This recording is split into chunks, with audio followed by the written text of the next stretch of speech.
starts with a breath, a holy wind rolling through the caverns of your soul, reminding you were never meant to stay silent.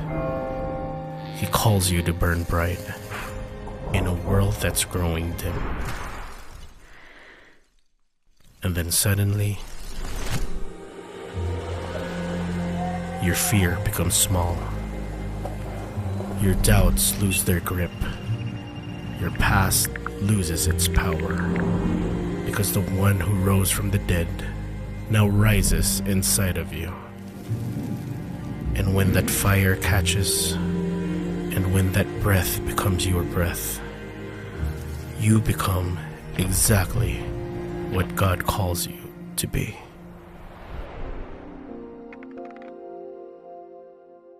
Pwede ba natin palakpakan music team natin? And magandang umaga po sa atin lahat. Pwede bang sabihin sa katabi mo, magandang umaga? Yan. Pwede bang bago, hindi lang magandang umaga, pwede bang kumustahin mo? Kumusta ka na? Yan. Tapos sabihin mo, kung kailangan mo ng kausap, andito ako. Yeah. Yeah. Again, ito pong simbahan natin, we are not only a church, but we are a one big happy family. And some of us, itong mga nagdaan na araw, nagdaang buwan, ay marami po tayong pinagdaanan. Pero isa lang po yung ating pasasalamatan at papupurihan. Ito po ay ang ating Panginoon. He is a God who is sovereign despite of every situation that dumaan po sa atin. Meron pa rin siya pong magandang plano na nag-iintay para po sa atin. Okay? Let's go for our 4th week ng ating pong serye na Unstoppable. Nasa ika-4 na yugto na po tayo ng ating serye na Unstoppable. At pinag-uusapan po natin ang libro ng Gawa o ng Acts.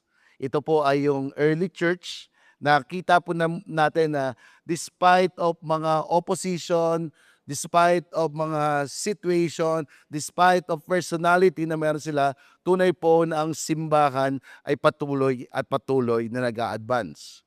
It means whatever situation that we face, even now, as Victory Lucban Church, again, if we have this principle that in the Bible, it is still that the kingdom is still advancing. First week, we talk about the infilling of the Holy Spirit.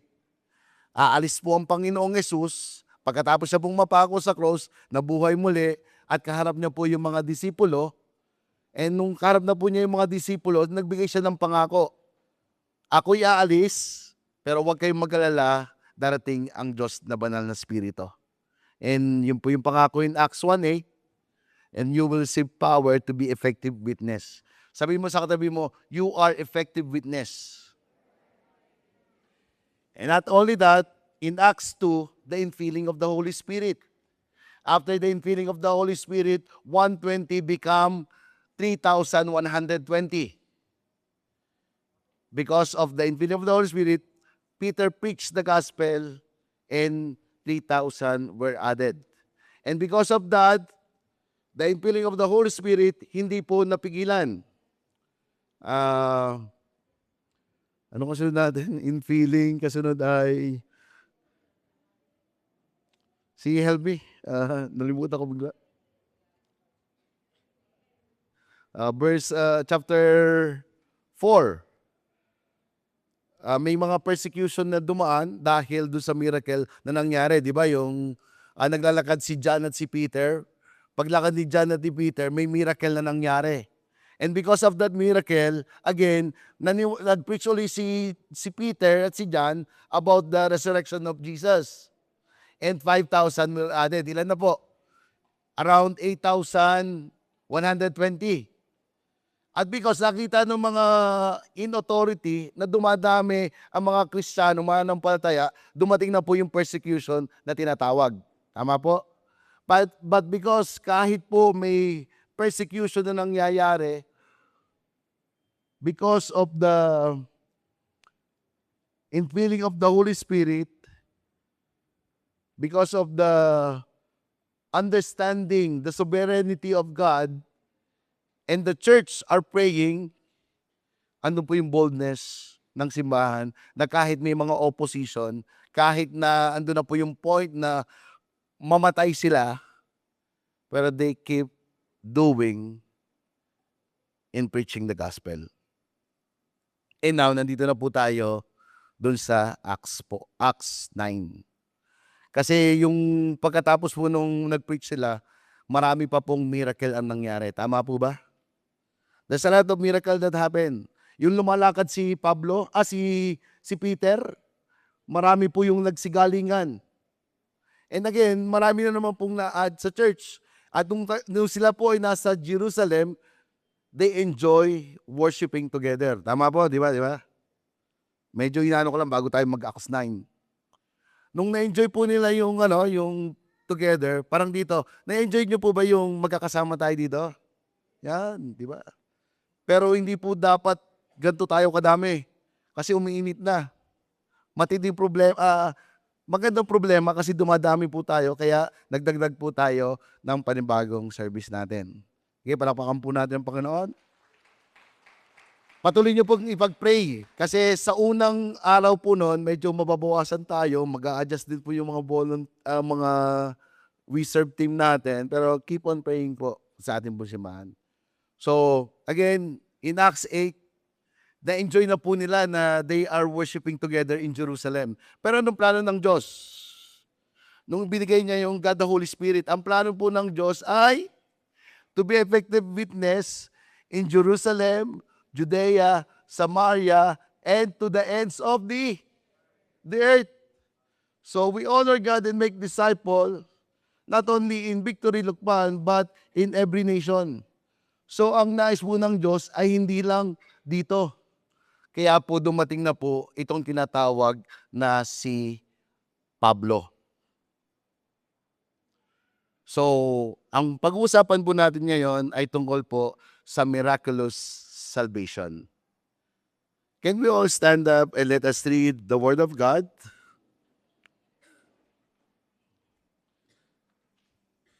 Kung nandiyan po ang inyong Biblia, in Acts 9, chapter 9, verse 1 to 21. Okay.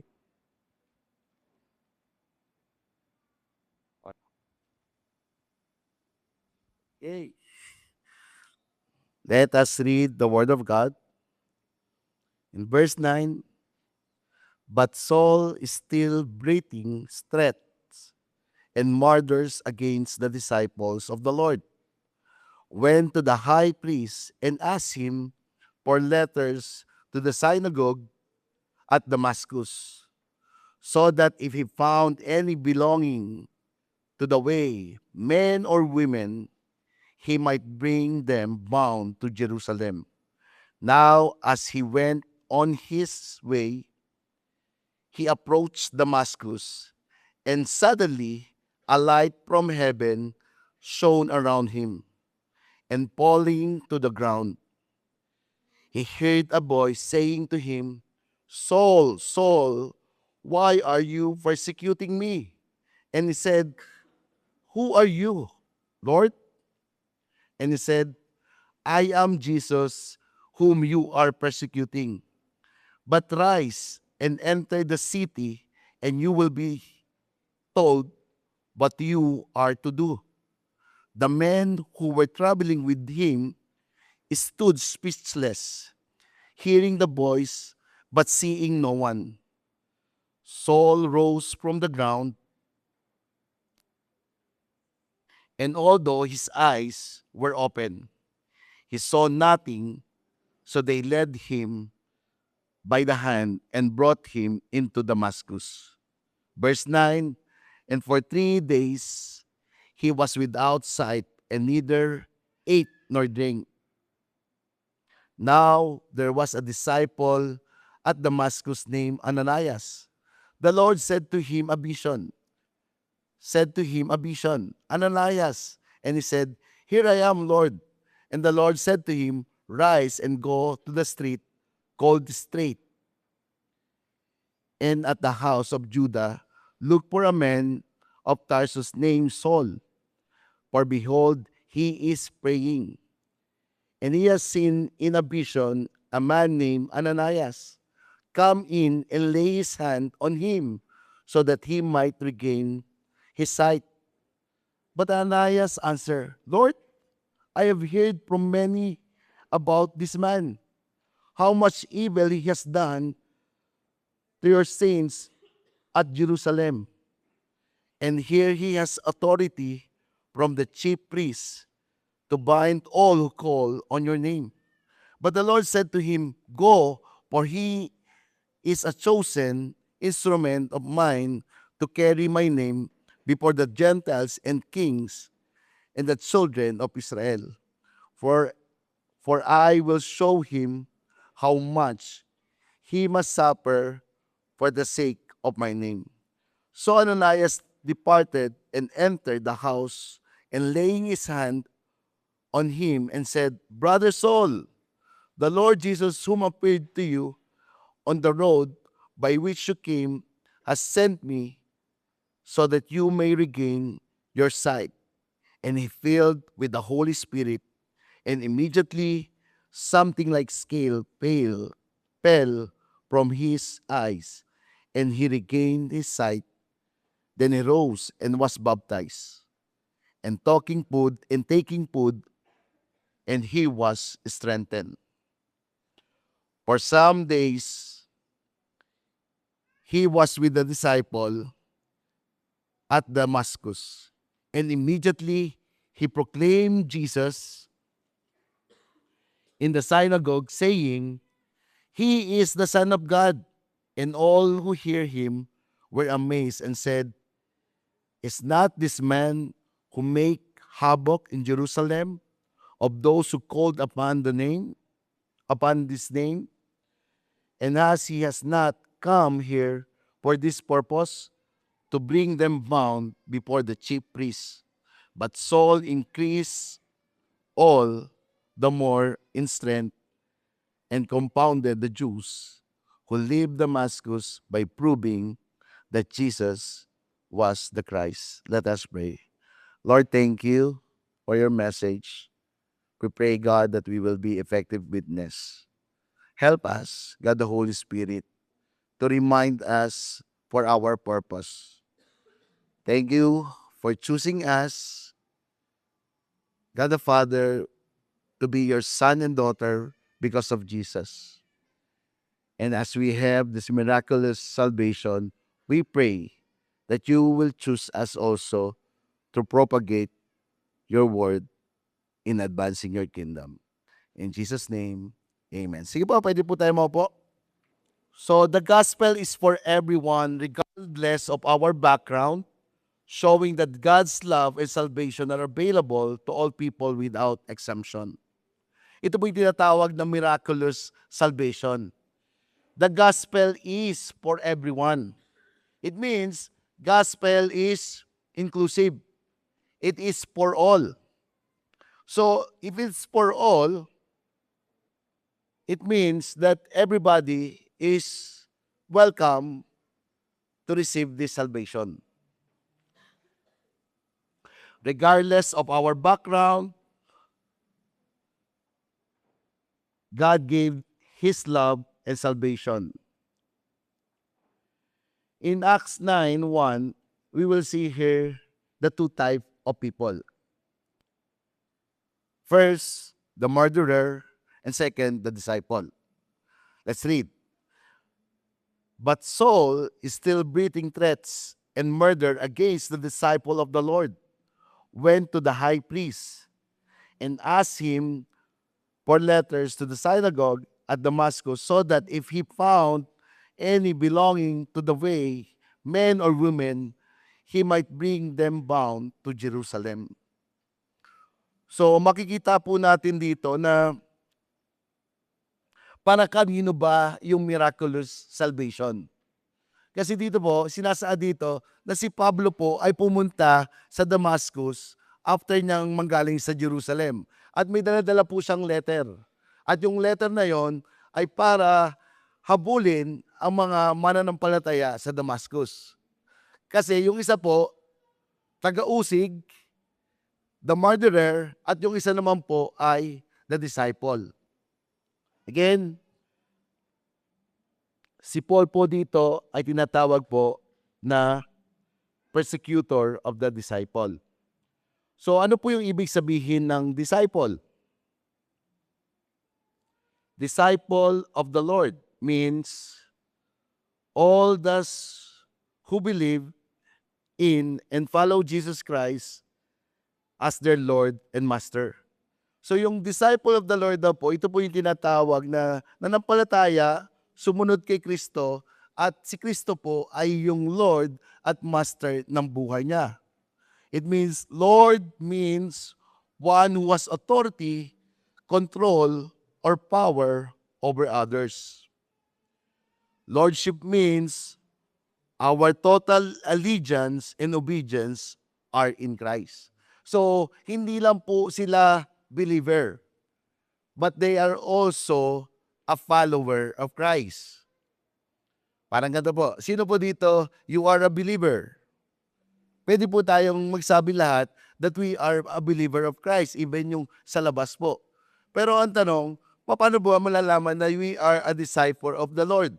Ang may authority po sa atin, ang master po natin ay siya. Ibig sabihin po, we are obedient to the Lord. And ito pong isang part naman po ito, si Paul naman po, he is a murderer.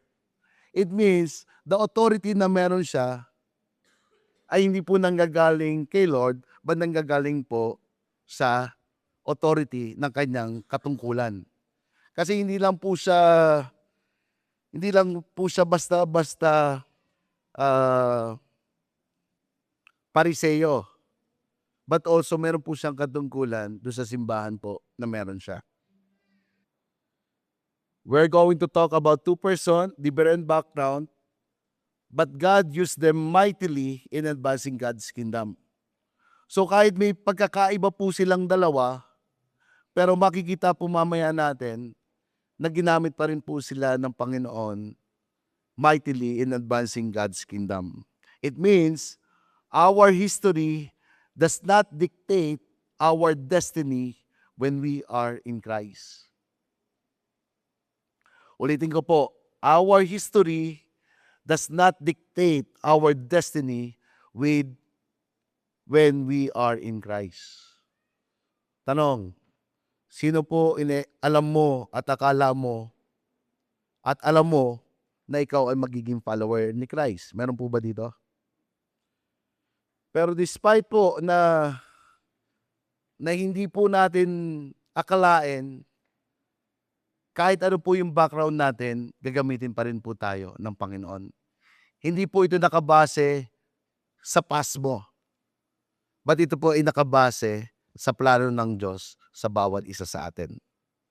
First point po na meron tayo, divine encounter. The gospel reaches even the most unlikable, unlikely people. In verse 3, now he went on his way, he approached Damascus. Bakit po papunta si Pablo sa Damascus? Meron po siya mission. Anong mission niya? Either babae ka o lalaki ka, pero mananampalataya ka ni Kristo, ay ibabalik ka niya sa Jerusalem para ano pong gawin sa iyo? Para kung ano po yung nangyari kay Kristo na pagpaparusa, ayun din po yung gagawin sa iyo. So tanong, meron ka bang tao na gustong-gusto mo? Siyempre meron. Meron ka rin bang tao na ayaw mo? And itong time na ito, kung Kristiyano ka, si Pablo yung o si Saul yung pinaka-ayaw mong tao. But look, ito pinapakita ng Diyos kung gaano siya miraculous yung kanyang salvation. That being despite of what He is doing sa kanyang kingdom, sa persecution na meron siya. Kasi itong time na to, I think in Acts 8, namatay po doon si Stephen, di ba? Si Stephen po ay isa doon sa sacerdote ng mga disipulo. Kumbaga, after the disciple, sila na po yung kasunod. Pero because of what they are doing, isa si Pablo o si Saul sa nagsabi na, sige, patayin sa bato si Pablo. Kumbaga parang, kung ikaw ay disciple, ito yung kinakatakutan mong tao. Sino po dito meron kayong kinakatakutan tao? Wala. Parang halimbawa, may dumaang Bombay. Oy, Bombay. Di ba? Depende sa tao, nakatatakutan natin. Pero kung Kristiyano ka, itong time na to, si Saul po, yung pinaka-unlikely person. Verse 3, and suddenly, light from heaven shone around him. And falling to the ground, he heard a voice saying to him, Saul, Saul, why are you persecuting me?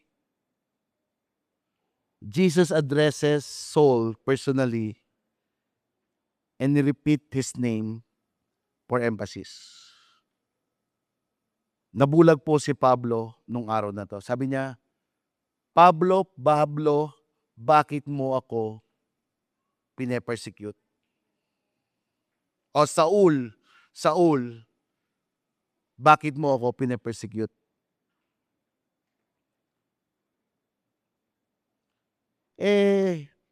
Sabi niya dito,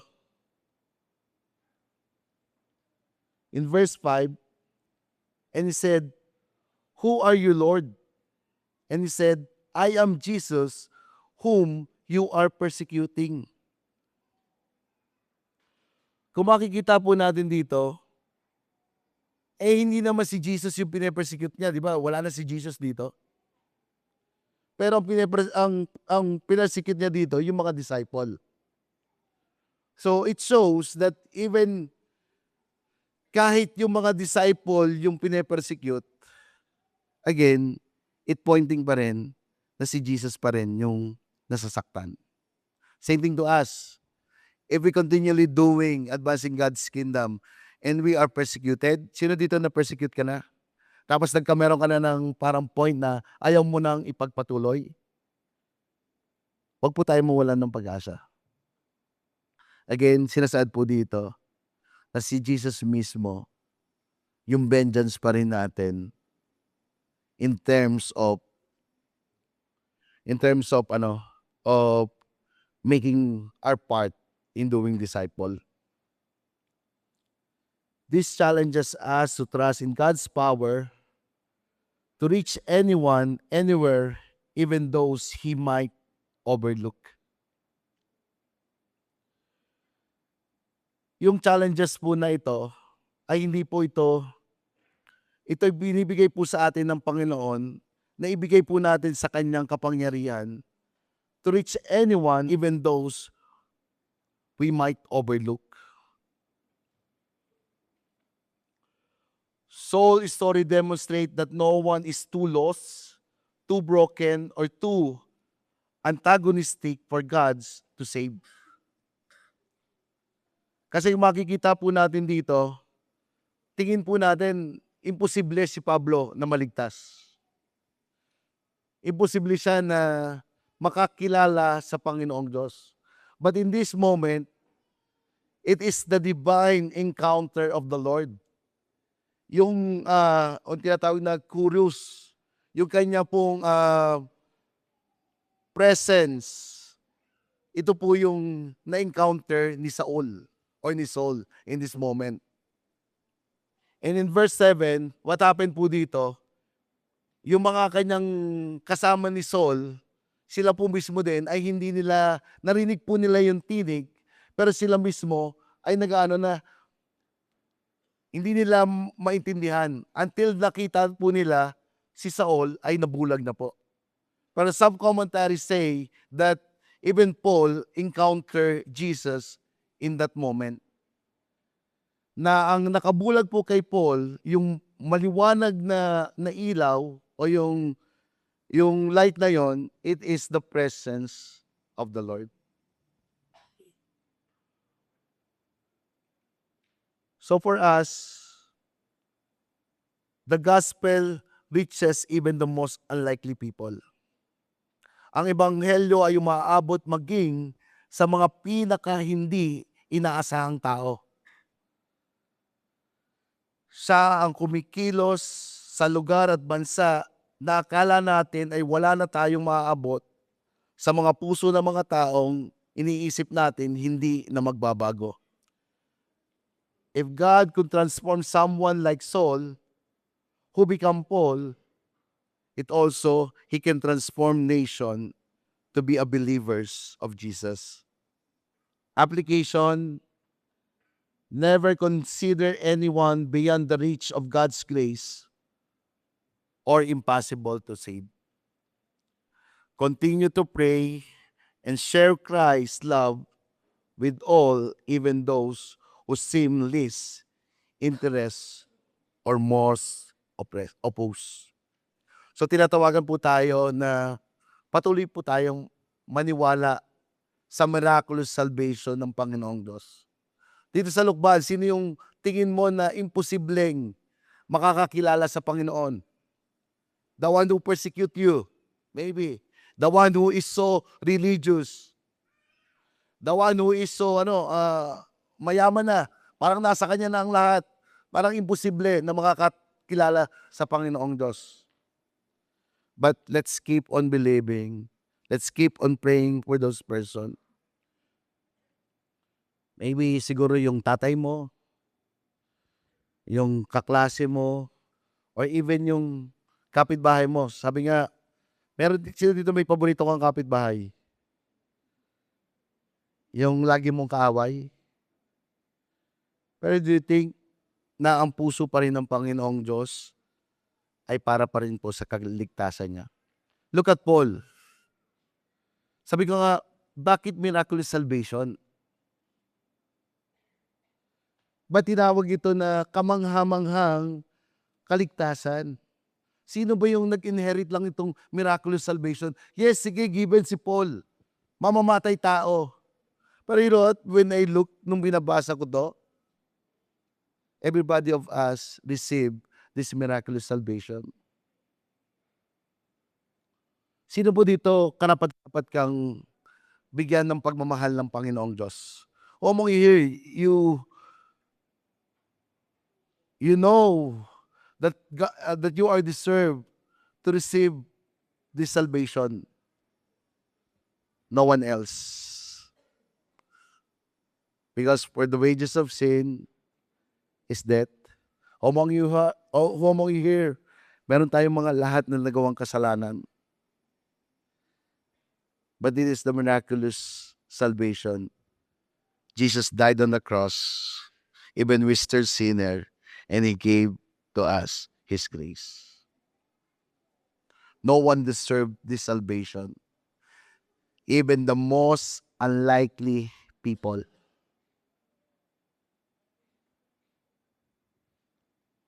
Kaya nga po tayo sa movement natin, di ba? Yung ano natin, green, yellow, and red. Even red flag na. Ibig sabihin, ito yung pinaka hindi pwedeng mapasok ng mga Christian. Very restricted nation. Again, yung movement po natin ay pinlano na po. The year 2029, may maplaplan po tayong churches na 20 churches dun po sa mga restricted nation na wala pa pong every nation. Our church is called to plant a church for every nation. Hindi lang po tayo dito sa Lukban. So, we believe in that even the most unlikely people, the most religious people, the most sagrado, kandadong tao will reach this miraculous salvation. The most atheists will reach this miraculous salvation. Apostle Paul become blind. Nabulag po siya dito. Saul, sorry. Sorry, nagmimix ako. Itong time na to, Saul pa siya, si Saulo. Saulo. Bakit mo ako pine-persecute? Sabi niya ganon. Sino ka? Panginoon? Parang ang tanong niya, sino ka? Panginoon ba kita? Parang ganon. And then he said, ako si Jesus na pine-persecute mo. Talking about Jesus should be his Lord and Master. Kung noon ang may authority sa kanya, kung noon ang may authority sa kanya ay yung kanyang pinamamahalaan o kung saan siya nakabase, but ngayon, ang namamahala na sa kanya ay ang Panginoong Hesus. Nakakalungkot lamang, dumating sa point na binulag siya ng Panginoon.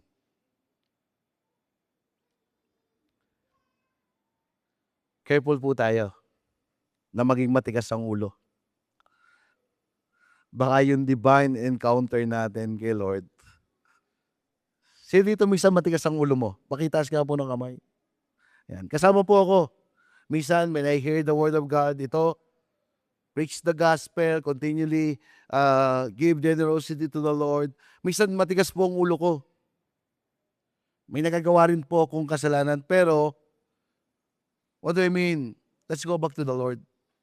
Let's settle it already to the Lord. Lord, I want to follow you. Help me. Guide me by the God, the Holy Spirit, to do what you want me to do. Kung ano yung pinapagawa mo sa akin. Kasi ito pong point na to, dumating sa point, sa sobrang mahal ng Panginoon si Paul, binulag niya si Saul dito.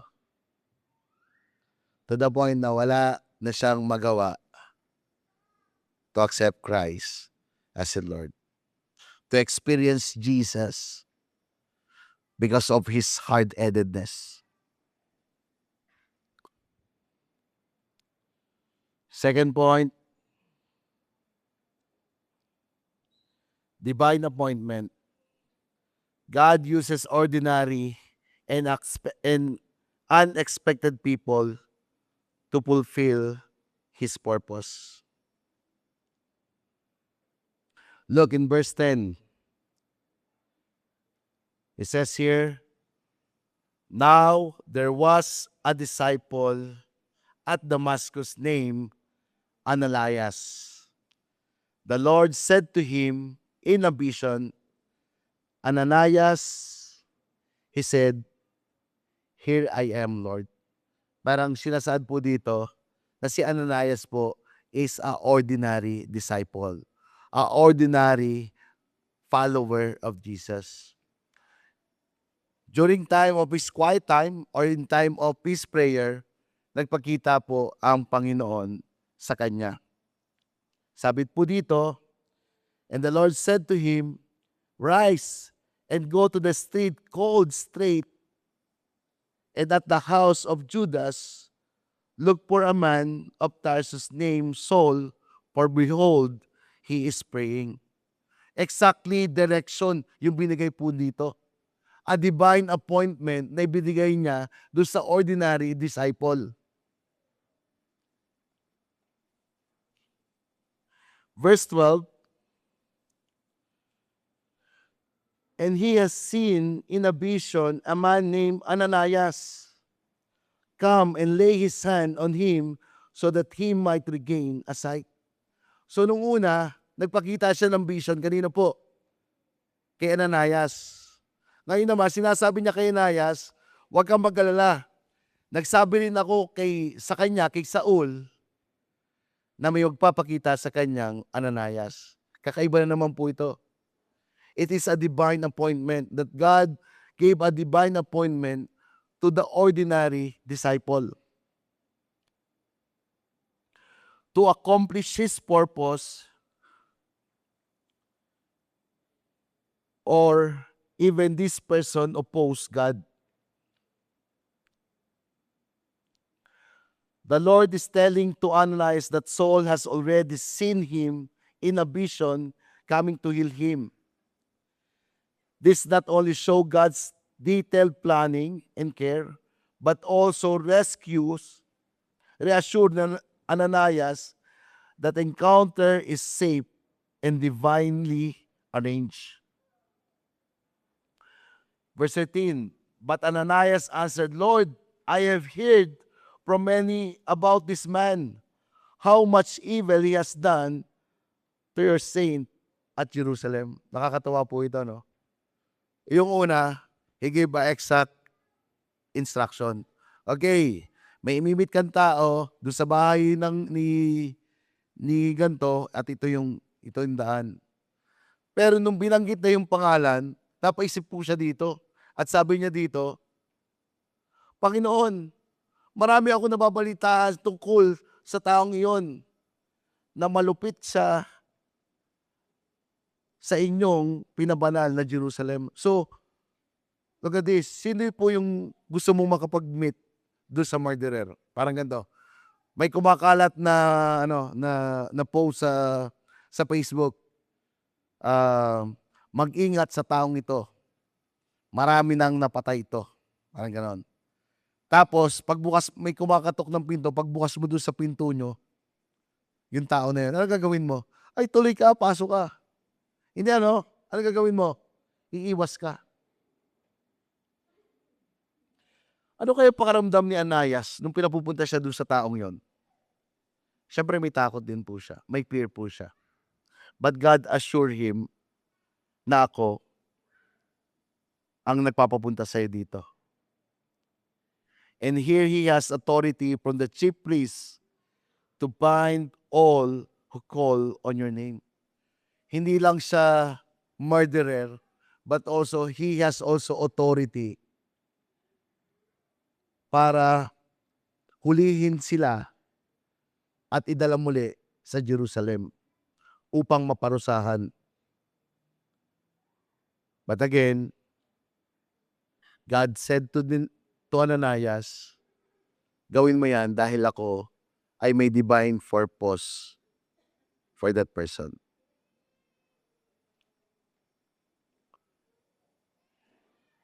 God called Ananias, an ordinary man, to meet this extraordinary person. Meron siyang plano. In verse 15, but the Lord said to him, go, for he is chosen instrument of mine to carry my name before the Gentiles and the king of the children of Israel. For I will show him how much he must suffer for the sake of my name. Pinapakita po dito that ang Panginoong Diyos ay may special plan sa buhay po ni Saul. God has special plan for Saul's life. Part of God's purpose was for Saul to face suffering as he served Jesus and share his name with others. Bukod sa pagbabago ni Saul, isang kahangahangang bahagi ng kwento ay kung paano ginagamit ng Diyos ang mga taong hindi karapat-dapat at hindi inaasahan.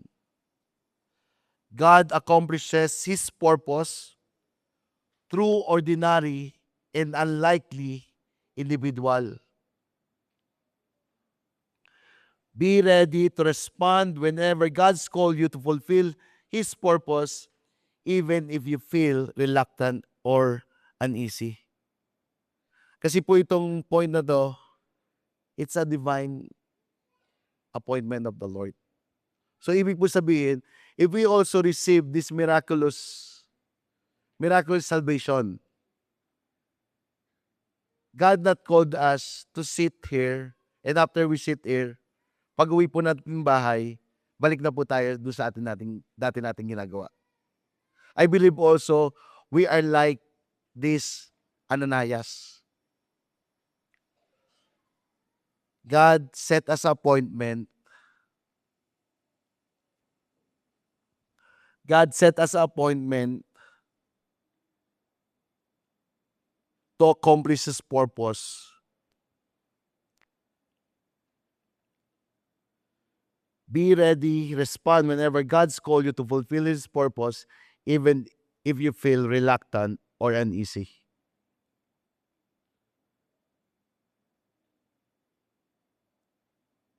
This is what happened. Verse 17.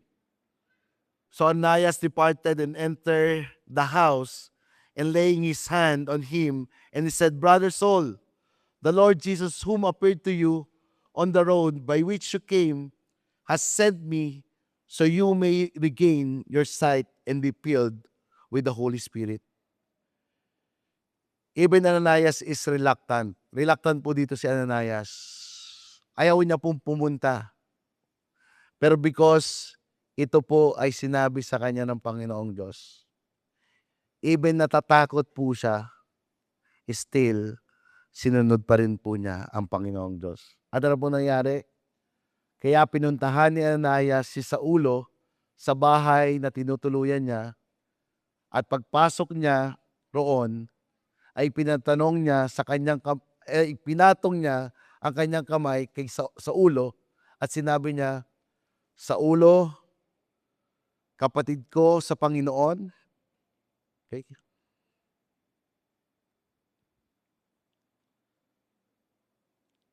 Kapatid ko sa Panginoon, pinapunta ako rito ng Panginoong Hesus. Siya ang nagpakita sa iyo sa daan nang pupunta ka rito. Inutusan niya ako rito para muli kang makakita at mapuspos ng banal na Espiritu. Verse 18, biglang may nahulog na parang mga kaliskis ng isda mula sa mata ni Saulo, at nakakita siyang muli pagkatapos tumayo siya at nagpabautismo. This was happened after he lay his hand, Saul infilled by the Holy Spirit. And after the infilling of the Holy Spirit, may nalaglag daw pong parang kaliskis, at muli na pong nakakita si Saul. In verse 19, and taking food, he was strengthened. For some days he was with the disciple at Damascus. Being filled with the Holy Spirit prepares Saul for his new mission. After ito pong divine appointment na sinet po ng Panginoong Diyos, nag-obey lang po si Ananias. Again, may instruction ang Panginoong Diyos kay Ananias, at sinunod lang po niya yung instruction na yon. Maybe he just laying his hand and tell to the person, pinapunta ako, brother, dito ni Jesus. And now he infilled by the Holy Spirit. Two different person. Una po, murderer. Ngayon naman po, ordinary person.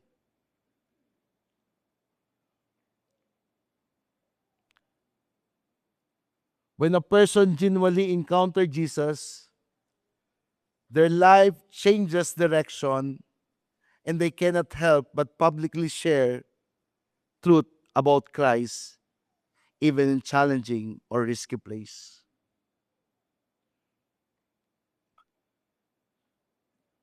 Pagka nagkameron po tayo ng genuine encounter po sa ating pong Panginoong Hesus, tunay po na yung direksyon ng buhay natin po ay nababago. Tama ba? Sino po dito, marami ka ng plano noon, pero ngayon dahil ang plano ng Diyos sa iyo ay iba, ang sinunod mo ay ang Panginoong Diyos. Tama ba? Lahat ba tayo maraming plano? Pero hindi lahat ng plano natin ay plano ng Diyos. Paano mo malalaman yon? How could you know that the plan of ours is not the plan of God?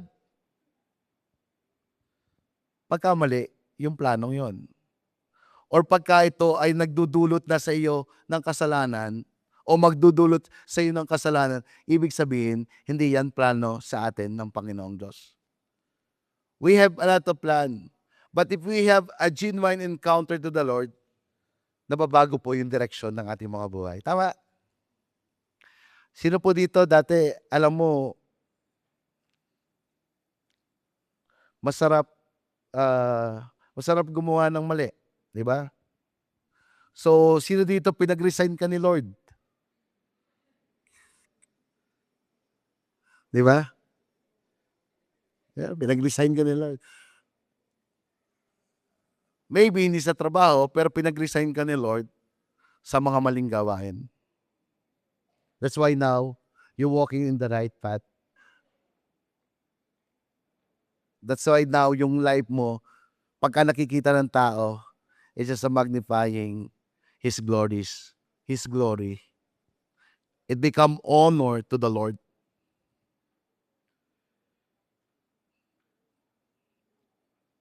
They cannot help but publicly share the truth about Christ. Sino po dito masasabi mo madaling mag-share ng gospel? But God called us, everybody of us, God called us to publicly share the truth about Christ, even in a challenging or risky places. God has the power to completely transform a person, heart, and purpose no matter what their past has been or how far they have stayed. Ang Diyos ay may kapangyarihang lubusan, baguhin ang puso, layunin ng isang tao kahit ano paman ang kanilang nakaraan o gaano man sila naligaw. Look, ano po yung nakaraan dito ni Pablo? Sobrang tindi po, na to the point na pumapatay na po siya dahil doon sa kanyang paniniwala. Kaya po siya nagpunta sa Damascus, may isa siya pong reason. What is reason? Yung mga nakapunta ng Damascus na mga mananampalataya, ibabalik niya sa Jerusalem at doon niya paparusahan. May letter nga siya of authority, di ba? But look at this, in verse 20, and immediately he proclaimed Jesus in the synagogue, saying, He is the Son of God. Hindi ko alam kung paano nagre-react na dito yung mga tao. Bakit siya pumunta sa Damascus? Para dun sa mga mananampalataya, right? I-persecute, patayin. Pero now, after niyang ma-infill of the Holy Spirit, nandun na siya at pinoproklama, si Jesus ay anak ng Diyos. So nagkameron po ito ng malaking kalituhan. Unang-una, dun sa mga disciple. Huh? Bakit itong si Saul, Saulo kasama na Ninda Ananias ng mga disciple? Anong pakana nito? Baka strategy lang ito, di ba? Parang ganoon. And even now, yung mga in authority, bakit itong si Pablo, si Saul, ay biglang nabago na? He is now proclaiming Jesus is the Son of God. Delikado ba si Pablo doon? Si Saul doon? Yes, malaki pong kadelikaduhan yung meron siya. But it doesn't matter. Pinag-resign siya ni Lord. These are the evidence of the encounter with the Lord and becoming His disciple. Ito pong pangyayaring ito kay Pablo ay nagpakita po na siya po ay may tunay na encounter kay Lord. Tanong, do you have truly encounter the Lord? Ganun po ba talaga yung ating encounter kay Lord? Kasi ito po ay ipinapakita na kung tayo po ay may tunay na encounter po sa Panginoong Diyos, we will end up proclaiming His Word. Even we are ordinary, even yung past po natin ay ganito kasama, but end up, if we have a relationship with the Lord, we can proclaim Him. Last, and all who heard Him were amazed and said, "Is not the man who made havoc in Jerusalem of those who called upon His name? And has He not come here for this purpose, to bring them bound before the chief priests?" Divine plan for mission. Last point, divine plan for mission. Miraculous salvation move us to embrace and actively participate in God's mission. God's power to transform our life become a testimony to life-changing power of the gospel.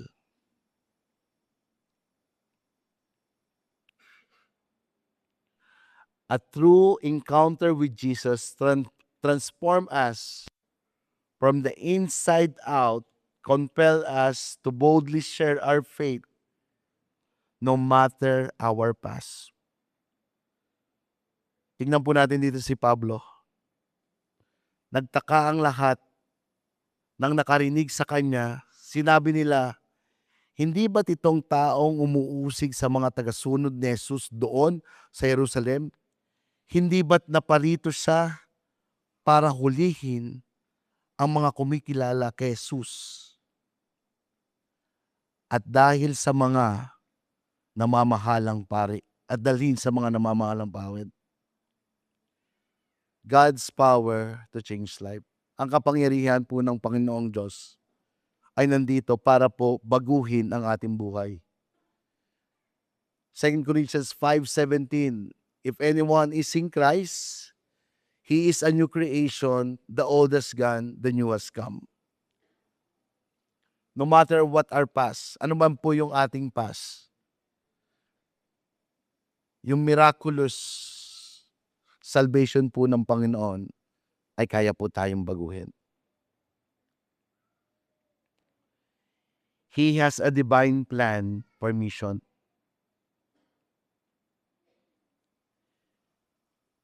Miraculous salvation is not a story from soul life. Hindi lang po ito istorya ng buhay ni Pablo. It's also a powerful reminder that God's grace is available to all, no matter our past. Philippians 2:12-13, therefore, my dear friends, as you have always obeyed, not only in my presence, but now, much more in my absence, continue to work out your salvation with fear and trembling, for it is God's who works in you to will and to act in order to fulfill His good purpose. It reminds us that God is the one empowering us to fulfill His purpose. Yes, we have passed. Yes, we are just all ordinary. But His purpose will bring us to become unstoppable to preach the gospel. It's not about us. It's not about you. It's not about me. But it's about the power of God. Again, divine encounter, divine appointment, and divine mission of the Lord. Again, as I end, i-short ko na lang po, ano po yung miraculous salvation?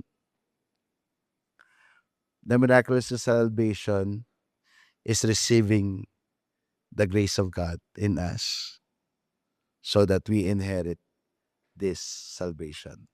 It's not only for us, but it's also for the people. Look what happened. Ordinary disciple.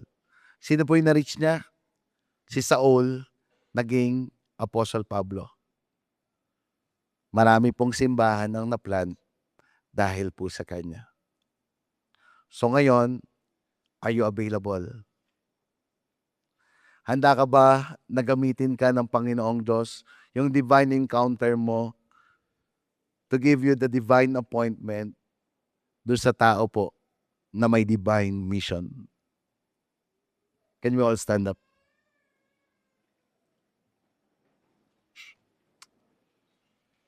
Let us pray.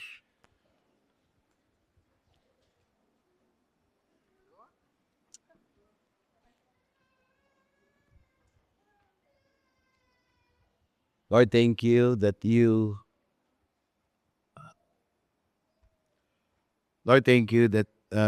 you remind us that truly your gospel is inclusive. It is for all. We pray, God, that despite of our preference or our prejudice, we will not choose a person that we are going to share the gospel. Help us to understand, God, that you called us to preach your word even to the most unlikely person. Thank you, God, for choosing us, inheriting your miraculous salvation. Sometimes we neglect it. Sometimes we forget that your salvation is the most wonderful gift that you gave to us. So that's why, Lord, we are here repenting and asking, Lord, let our mind understand how really precious is your gift to us, this miraculous salvation.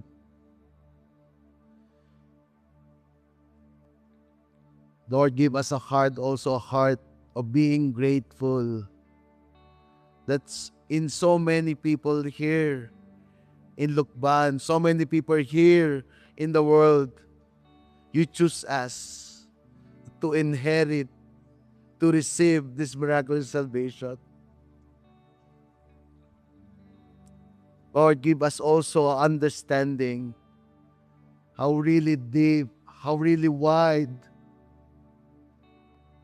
how really high is your love for us. Show us what you did on the cross. It is for us. Lord, we are here asking, give us this understanding to realize how we are really blessed, how we receiving this salvation, that this salvation is not only for us, but also for those people who is most unlikely people. That's why we are here also. We are praying for those most unlikely person. Maybe you are here today and God is calling you to pray for the most unlikely person in you. I don't know who is this, but I believe God giving you an appointment, a divine appointment that God entrusts you to preach this gospel.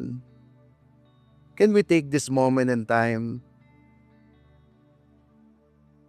to ask God who is that most unlikely person in us? Maybe it is your relatives. Maybe it's a person who hurt you. Or maybe it is your enemy. God is, I believe God wants us to pray for that person. Maybe we can start for forgiveness. Lord, I pray that you give me the forgiveness as you forgive me, as you give us the forgiveness who we are not to forgive. And Lord, because I forgive that person now, this is my prayer. I pray that you will give salvation to them. Name the person, maybe only one person, maybe now 2, 3, or 5. Let's make this time to pray. Let's allow the Holy Spirit to fill us today, infill us, and give us spirit to pray for the person. Let's pray. Or thank you. See. Pray.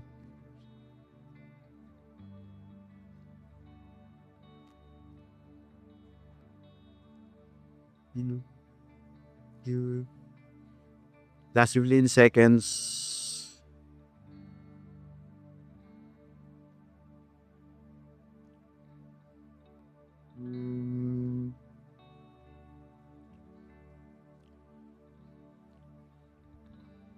Lord, thank you. As we pray this name, as we declare their name, Lord, we believe, God, like what happened to Paul. They encounter you in the divine manner. That you will tell them, I am Jesus, your Lord and Savior. Lord, thank you. As a church, as we pray together, we know that you call our church for a mission to proclaim your word. Said to your word, the prayer of a righteous man is powerful and effective. We know the Lord that you will answer our prayer. In Jesus' name. Kung among you here, you believe that God will touch that person? Sige po, can we give praise to the Lord? Lord, thank you. Now pa lang, Lord, thank you. We believe today it is you, Lord, who planting a seed to them, a seed for salvation. And before we leave, can we all raise our hands to the Lord? Saying that we are available. Lord, we are here, raising our hand. We believe that we are like Ananias, a just ordinary disciple. Maybe we are not pastor, maybe we are not leader, maybe we are not deacon, maybe we are not elder. But Lord, we know that you are giving us a divine appointment. You are giving us the divine mission so that our church, Victory Lukban, will be unstoppable. So Lord, here we are. We make ourselves available. Let your kingdom be advanced using us. Can you sing this song? Holy